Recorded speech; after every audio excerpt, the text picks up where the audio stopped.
Is there a future for clean energy? There has to be, because without clean energy, there is no future.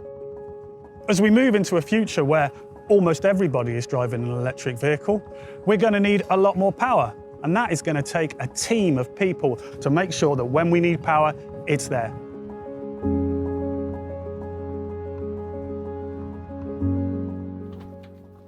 We're in one of our control rooms today, and the control room is the heart of what we do to get energy to people, 8 million of them. Control, Claire speaking. Energy used to be generated in large-scale centralised power stations and distributed to us. There's now a lot more renewable energy on the network. We're already forecasting that there'll be 1.5 million electric vehicles connected to our network in the next 5 years and another 600,000 heat pumps. And our job is to make sure that our customers can connect those easily so that we're not a barrier to decarbonisation. We're operating our network more flexibly. We're operating it smarter to make sure that we can continue to maintain a network which is suitable and efficient for the job. So you understand the work you're doing and why?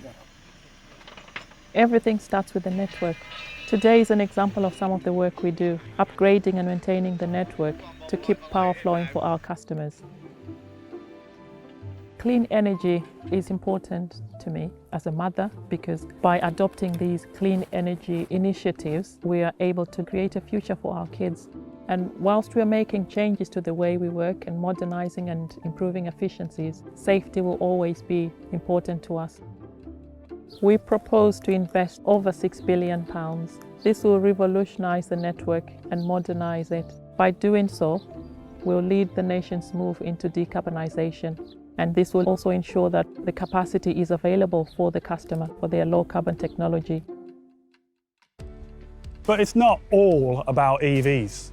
As we move to a clean energy future, we need to use the electricity distribution network and local electricity grids in a way that they've never been used before, to feed in local community generation, to feed out into heat pumps, solar panels, to assist, facilitate and create a clean, sustainable, local energy future. We've set an objective to be net zero by 2028. That means we'll be driving electric vehicles. It means we'll be changing the way that we get energy and heating into our depots. It also means we'll be looking at our overall business carbon footprint and really looking at the things that we throw away, the things that we can recycle and how we can reduce waste in everything that we do.